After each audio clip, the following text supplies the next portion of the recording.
अब आप कहेंगे सर लास्ट टाइम में हमको मालूम नहीं है आप कब पढ़ाए थे, तो सर ये आपकी गलती है।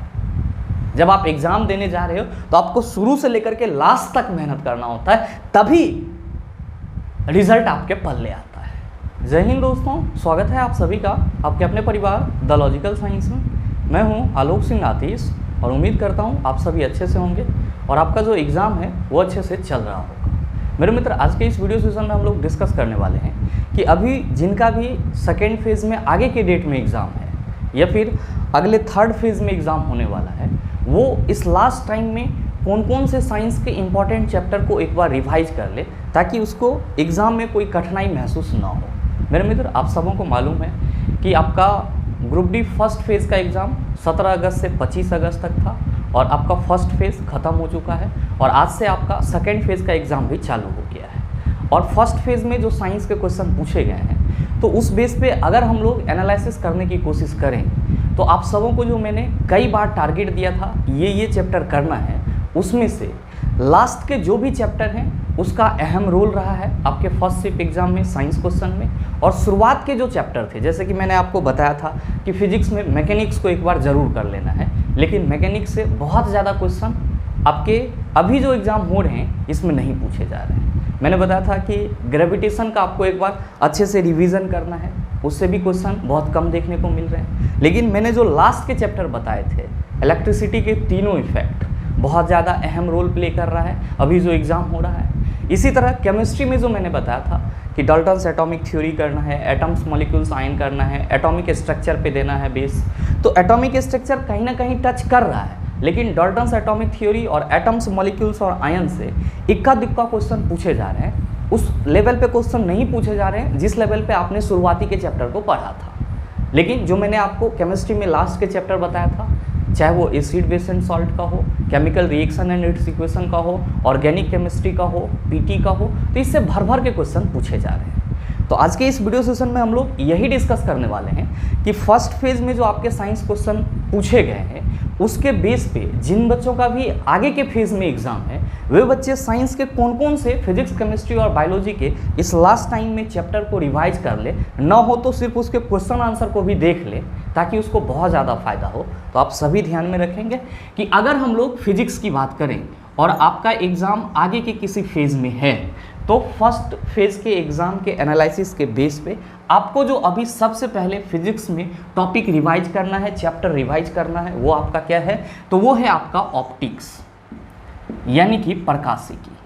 मेरे मित्र ध्यान में रखेंगे कि प्रकाशिकी जैसे ही हमने बोला तो इसको आप बहुत हल्के में नहीं ले लेंगे, क्योंकि इसमें आपको परावर्तन के बारे में पढ़ना है, अपवर्तन के बारे में भी पढ़ना है और परावर्तन और अपवर्तन से भर भर के क्वेश्चन पूछे गए हैं और ख़ास करके मिरर के इमेज फॉर्मेशन से और लेंस के इमेज फॉर्मेशन से, मैग्निफिकेशन से और साथ ही साथ इससे संबंधित इंपॉर्टेंट न्यूमेरिकल।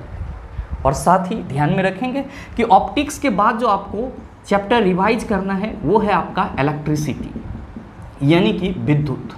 मेरे मित्र, फिजिक्स में जो मोस्ट ऑफ द क्वेश्चन पूछे गए हैं वो आपका इसी दो इंपॉर्टेंट टॉपिक से है।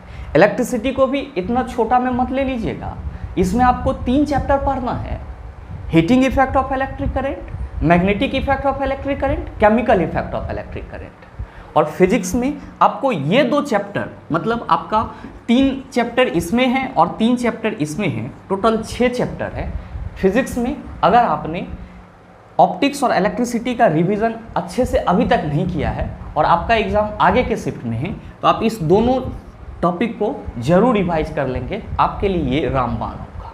सवाल ये है कि गुरुजी इतना लास्ट टाइम में कोई टीचर शुरू से इसको पढ़ा भी नहीं रहा है तो हम लोग इसको रिवाइज कैसे करेंगे? मेरे मित्र, बहुत ही सिंपल सा तरीका है और इस चीज़ के लिए आपको परेशान नहीं होना है। हमें भी मालूम है कि आप लास्ट टाइम में इतने सारे लेक्चर्स को, क्योंकि इसमें भी आपको रिफ्रैक्शन, रिफ्लेक्शन, ह्यूमन आई तीनों पढ़ना होगा, इलेक्ट्रिसिटी में भी आपको magnetic effect, heating effect, chemical effect तीनों पढ़ना होगा, उतना आप नहीं कर पाएंगे।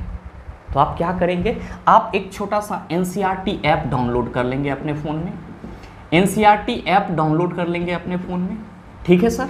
और एनसीईआरटी ऐप में आप इस दोनों ही टॉपिक को अगर आप देखेंगे तो ये आपको 10th क्लास के साइंस में मिल जाएगा। और मेरे मित्र, मैं आपको जितना बता रहा हूँ उतना ही आपको रिवीजन करना है। 100% आपको आपके एग्जाम में क्वेश्चन उससे देखने को मिलेंगे। ठीक है सर। क्लास 10th का एनसीईआरटी जो साइंस बुक है उससे आपको इस दोनों चैप्टर को रिवाइज करना है। कैसे करेंगे? तो सर पूरा थ्योरी नहीं पढ़ पाएंगे, कोई दिक्कत नहीं है, ऐप में जाएंगे सर, और जो आपका ऐप है उसमें जो क्लास 10th वाले सब्जेक्ट में जाएंगे वहाँ पे आपको एग्जाम्पलर प्रॉब्लम मिलेगा। क्या मिलेगा? एग्जाम्पलर प्रॉब्लम मिलेगा। और मेरे मित्र, एग्जाम्पलर प्रॉब्लम में जब आप जाएंगे तो क्या करेंगे, ऑप्टिक्स और इलेक्ट्रिसिटी दोनों का जितना भी एमसीक्यू है उसको आप एक बार कंप्लीटली बना लेंगे, सॉल्व कर लेंगे। आप सॉल्व कर सकते हैं, बहुत ज़्यादा परेशानी नहीं होगा। और अगर नहीं हो रहा है तो सिर्फ उसका आंसर भी आप जरूर देख लेंगे। तो लास्ट टाइम में आप ये जरूर करके जाएंगे। और ऐसे मेरी कोशिश होगी कि अब आपको जो भी क्वेश्चन करवाया जाए वो एनसीईआरटी बेस्ड ही हो। और आज आपका शाम में chemical reaction and its equation का एनसीईआरटी बेस्ड क्वेश्चन जो मैंने एग्जाम्पलर प्रॉब्लम बताया है उससे मैं करवा भी रहा हूँ। तो अगर आपके पास कम टाइम है तो आप जल्दी जल्दी में इसको देख सकते हैं। साथ ही अगर ज़्यादा टाइम है तो परेशान होने की ज़रूरत ही नहीं है, फिर तो आपका यहीं से हो जाएगा। तो फिजिक्स में ये 2 इंपॉर्टेंट चैप्टर है सर, और भर भर के क्वेश्चन पूछे गए हैं। मोस्ट ऑफ द क्वेश्चन आपको जो है वो ऑप्टिक्स और इलेक्ट्रिसिटी से फर्स्ट फेज में पूछे गए हैं। एक बार आप रिकॉल जरूर कर लीजिएगा। हाँ, एक चीज़ और, इसकी भी कोई गारंटी नहीं है कि फर्स्ट फेज में इस दोनों से पूछे गए हैं क्वेश्चन तो सेकेंड फेज में भी क्वेश्चन पूछे जाएंगे या थर्ड फेज में भी पूछे जाएंगे। हो सकता है कि आपका टॉपिक चेंज हो जाए, मैटर चेंज हो जाए। लेकिन अगर हम लोग बात करें फिजिक्स में शुरुआती बेस की, तो mechanics, gravitation, work energy and power, ये सब चीज़ तो आप लोगों ने कई बार पढ़ा है। लेकिन इसमें जो आपको पढ़ने हैं उसको आप बार बार मिस करते रहते हैं। तो एक चीज़ तो आपका पहले से पढ़ा हुआ है और दूसरा चीज़ आप इसको लास्ट टाइम में रिवाइज करके जाएंगे तो आप तो सर और स्ट्रांग ना हो जाएंगे। तो मेरे कहने का मतलब ये है कि लास्ट टाइम में एक बार आप इसको रिवाइज करके जरूर जाएं। इसी तरह से अगर हम लोग केमिस्ट्री में बात करें कि केमिस्ट्री में अभी जो आपके फर्स्ट फेज में मोस्ट ऑफ द क्वेश्चन पूछे गए हैं वो किस चैप्टर से पूछे गए हैं, तो मेरे मित्र most of the question chemical reaction and its equation से आए हुए हैं। Chemical reaction and its equation से आए हैं, यानी कि रासायनिक अभिक्रिया एवं समीकरण से आए हैं। मैंने आपको बार बार टारगेट दिया था कि चला इसको करके जाना, लेकिन आप लोगों ने पता नहीं सुना या नहीं सुना, ये तो भगवान जाने। जो करके गए हैं वो बच्चे अभी भी मैसेज कर रहे हैं कि गुरुजी हमारे कोर्स कंटेंट से 16 से 18 क्वेश्चन तो हम आसानी से सॉल्व कर रहे हैं। तो जो मेहनत किए हैं वो कहीं ना कहीं यहाँ पे भी परफॉर्म कर रहे हैं, लेकिन थोड़ा बहुत जो इधर उधर किए हैं उसको यहाँ पे दिक्कत हो रही है। उनको लग रहा है कि बहुत ज़्यादा टफ क्वेश्चन पूछा जा रहा है। भाई मेरे टफ वगैरह कुछ नहीं पूछा जा रहा है, बस एनसीईआरटी लैंग्वेज को डाल करके क्वेश्चन को लेंदी कर दिया जा रहा है। बात आपका सेम है, ठीक है सर। तो केमिस्ट्री में जो most of the important chapter है वो chemical reaction and its equation है। इसके बाद आपका जो मोस्ट इंपॉर्टेंट चैप्टर है organic chemistry sir. Organic chemistry में अभी तक फर्स्ट फेज में जो एग्जाम हुआ है सर, इसमें सिर्फ और सिर्फ समजातीय श्रेणी पे फोकस किया गया है, जो कि मैंने आपको कई बार बताया है। तो एक बार आप समजातीय श्रेणी जरूर देख लेंगे, सभी ऑर्गेनिक कंपाउंड का जो फंक्शनल ग्रुप है उसको जरूर रिवाइज कर लेंगे। साथ ही साथ कुछ इंपॉर्टेंट ऑर्गेनिक कंपाउंड का जनरल फॉर्मूला याद रख लेंगे, आपके लिए रामबाण होगा। बाकी और बहुत ज़्यादा क्वेश्चन इसके अंदर से नहीं आया है।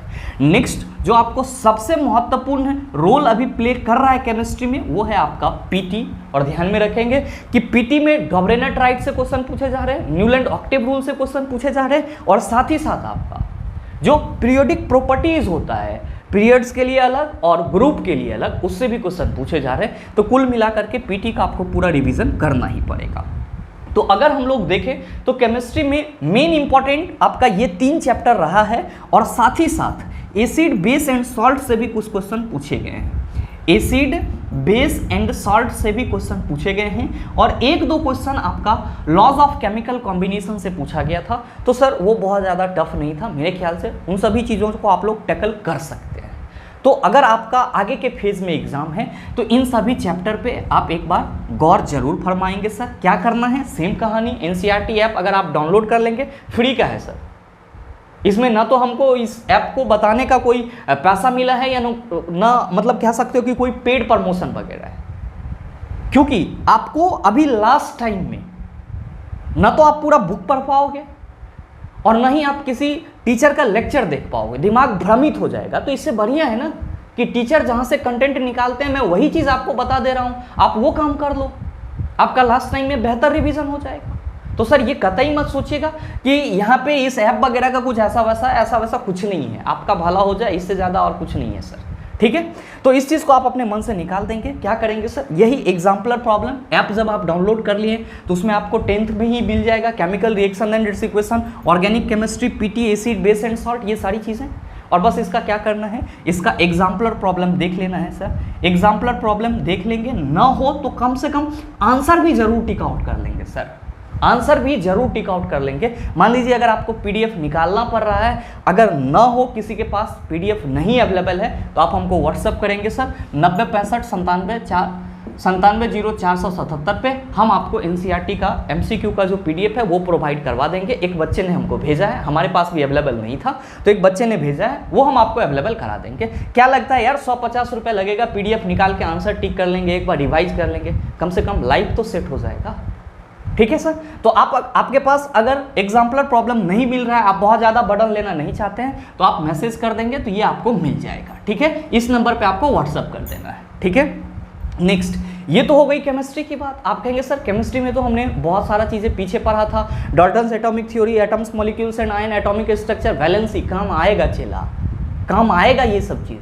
और ये सब चीज़ को तो आप ही सोचो ना, कितना बार पढ़े हो, हजारों बार पढ़े हो, आपके माइंड में सेट भी है उसका कंसेप्ट, तो वो तो आपके पास पहले से बना हुआ है। लेकिन हमको ज़्यादा मेहनत और फोकस कहाँ पे करना है, तो इस चैप्टर को एक बार रिवाइज लास्ट टाइम में रिकॉल करके जरूर जाना है, ये आपके लिए रामबाण होगा। अब देखो, बहुत सारे मित्र जिसको लग रहा है कि क्वेश्चन टफ आ रहे हैं, उसके पीछे भी रीजन है। आप सभी हल्का हल्का चैप्टर पढ़ के अपना मोच पे ताव दे रहे हो कि हमने पूरा साइंस कंप्लीट कर लिया है, लेकिन जब आपको क्वेश्चन एनसीईआरटी प्रोसेस से दिया जा रहा है, एनसीईआरटी के लैंग्वेज में दिया जा रहा है, तो आप कह रहे हो टफ आ रहा है, यही प्रॉब्लम है। और दूसरा जो सबसे बड़ा प्रॉब्लम है यहाँ पे, कि आप माइंड मेकअप करके जाते हो कि हमको 3 साल में हमने पढ़ाई करा है और हमको 25 में 25 ठोक के आना है। संभव नहीं है, पॉसिबल नहीं है। रेलवे अपना बहुत बड़ा ऑर्गेनाइजेशन बना करके बैठा है, उसको कुछ स्टूडेंट को छांटना भी है सर। तो ये आप 25 में 25 माइंड मेकअप करके जाएंगे तो ऑब्वियस सी बात है, आप उम्मीद करके जा रहे हो 100%, पूरा कर रहे हो 80%, तो दुख तो लगेगा ही लगेगा ना। जैसे आपको किसी से 100% का उम्मीद रहता है, अगर 5% कम हो गया, अरे यार 95% कम हो गया, दुख लगता है ना। तो सेम कहानी यहाँ भी है भाई। बात सोच के जाओ, 25 में हम 20 करके आएंगे, और अगर आप 20 ना करके 18 भी करके आते हो तो बल्ले बल्ले है सर। 25 में 18 कर रहे हो, परसेंटेज आप निकाल लो कि आपकी स्थिति क्या है। इसलिए बहुत ज़्यादा डरने की ज़रूरत नहीं है और बहुत ज़्यादा हवा बनाने की ज़रूरत नहीं है, टफ करने की ज़रूरत नहीं है सर। ठीक है सर, तो फिजिक्स और केमिस्ट्री के इन सभी चैप्टर से आपको most of the question first phase में देखने को मिले हैं। अब सवाल किसकी है, सवाल है बायोलॉजी की। सवाल किसकी है सर, बायोलॉजी की। मेरे मित्र, बायोलॉजी भी आपका ना तो यहाँ पे सेल काम कर रहा है, हाँ सेल थ्योरी से एक क्वेश्चन पूछा गया था, जो कि आप सबों को मालूम है, कई बार आपने रटा है। सेल थ्योरी स्लाइडन और स्वान के द्वारा दिया गया था, और सेल थ्योरी जो है वो वायरस पे लागू नहीं होता है, क्योंकि वायरस जो है वो लिविंग थिंग्स के साथ लिविंग थिंग्स जैसा बिहेव करता है, नॉन लिविंग थिंग्स के साथ नॉन लिविंग थिंग्स जैसा बिहेव करता है। तो सेल थ्योरी से एक क्वेश्चन पूछे गए थे। कल के सेट में एक क्वेश्चन टिश्यू से भी आया था, मेरिस्मेटिक टिश्यू से रिलेटेड था, उससे भी आया था। एक आपका सिंपल परमानेंट टिश्यू से भी आया था, एरेनकाइमा वाला। तो ये सब चीज आपने कई दफा पढ़ा है, बताओ ना याद है? हमने आपको इतना सारा प्रीवियस ईयर क्वेश्चन कराया है, उसमें लगभग कई बार 100 बार तो हम बताएं सर कि सिंपल परमानेंट टिश्यू ये होता है, कॉम्प्लेक्स परमानेंट टिश्यू ये होता है, इसका एग्जांपल ये है, इसका एग्जांपल ये है, इसका काम ये है, कई बार बताया है। अब आप कहेंगे सर लास्ट टाइम में हमको मालूम नहीं है आप कब पढ़ाए थे, तो सर ये आपकी गलती है। जब आप एग्जाम देने जा रहे हो तो आपको शुरू से लेकर के लास्ट तक मेहनत करना होता है, तभी रिजल्ट आपके पल्ले आता है। तो मेहनत हम 4 दिन करेंगे और 10 दिन नहीं करेंगे और कहेंगे हम एग्जाम में जाकर के फोड़ के आएंगे, संभव नहीं है। तो मैं बायोलॉजी में ये आपको समझाना चाह रहा था कि शुरुआत के जो चैप्टर है, चाहे सेल हो, टिश्यू हो, प्लांट मॉर्फोलॉजी हो, फिजियोलॉजी हो, कई बार आप लोगों ने पढ़ा है, और मॉर्फोलॉजी और फिजियोलॉजी यहाँ पे इंपॉर्टेंस रोल प्ले कर रहा है, लेकिन बहुत ज़्यादा क्वेश्चन नहीं पूछे जा रहे हैं। 2 या 3 क्वेश्चन पूछे जा रहे हैं आपको। ज़्यादातर क्वेश्चन कहाँ से देखने को मिल रहा है, तो ज़्यादातर क्वेश्चन रिप्रोडक्शन से देखने को मिल रहा है। ज़्यादातर क्वेश्चन कहाँ से देखने को मिल रहा है, रिप्रोडक्शन से क्वेश्चन देखने को मिल रहा है। तो रिप्रोडक्शन का क्या करना है, एग्जाम्पलर प्रॉब्लम भी जरूर करके जाना है सर, आपके लिए ये रामबाण होगा। आप कहेंगे रिप्रोडक्शन के बाद कहाँ से क्वेश्चन आ रहे हैं, तो तो रिप्रोडक्शन के बाद जो आपको क्वेश्चन मिल रहे हैं बायो में, वो जनरली प्लांट फिजियोलॉजी और प्लांट मॉर्फोलॉजी से संबंधित हैं। आप कहेंगे सर इतना छोटा छोटा बात बोल रहे हैं, हमरा समझ में न आ रहा है। तो भाई बात ध्यान देना कि मान लो ये प्लांट है, ये प्लांट है कि आदमी बन जाएगा, चला देखो सर ये मान लो कि प्लांट है, ये आपका प्लांट है, तो ये प्लांट का फ्लावर हो जाएगा, लीफ, स्टेम, और आप कहेंगे सर ये सब तो प्लांट का स्ट्रक्चर है ना। तो भाई मेरे प्लांट का जो स्ट्रक्चर है उसी के बारे में हमको प्लांट मॉर्फोलॉजी में पढ़ना होता है, स्टेम के बारे में, रूट के बारे में, लीफ के बारे में, ये सब चीज़। तो इससे क्वेश्चन आ रहे हैं, इसको आपको रिवाइज करना है, कुछ नहीं करना है सर, आपको सारा 10th में ही मिल जाएगा सर, जो मैंने आपको बताया एग्जाम्पलर प्रॉब्लम, सॉरी प्लांट वाला चीज़ आपको 9th वाले में मिलेगा, और 9th क्लास का भी जो एग्जाम्पलर प्रॉब्लम है वो आपको इसी ऐप में मिल जाएगा, अलग अलग फोल्डर बनाया हुआ है, कोई परेशानी नहीं होगी। तो ये जो रिप्रोडक्शन वाला एग्जाम्पलर प्रॉब्लम है ये आपको 10th क्लास के बुक में मिल जाएगा। और प्लांट मॉर्फोलॉजी और फिजियोलॉजी, पादप के आकार वगैरह के बारे में जो भी पढ़ना है, और पादप के शरीर के अंदर जो भी प्रक्रियाएं हो रही है, चाहे वो श्वसन का हो, प्रकाश संश्लेषण का हो, वाष्पोत्सर्जन का हो, जो भी प्रक्रियाएं हो रही है जिसको हम लोग पादप शरीर क्रिया विज्ञान कहते हैं, प्लांट फिजियोलॉजी कहते हैं, उसको एक बार रिकॉल कर लेना है। और ध्यान में रखेंगे कि प्लांट से संबंधित जो आपका मॉर्फोलॉजी और फिजियोलॉजी है, मॉर्फोलॉजी और फिजियोलॉजी है, ये आपको डिफर करके बुक में नहीं मिलेगा, ये डिफर करके आपको बुक में नहीं मिलेगा सर।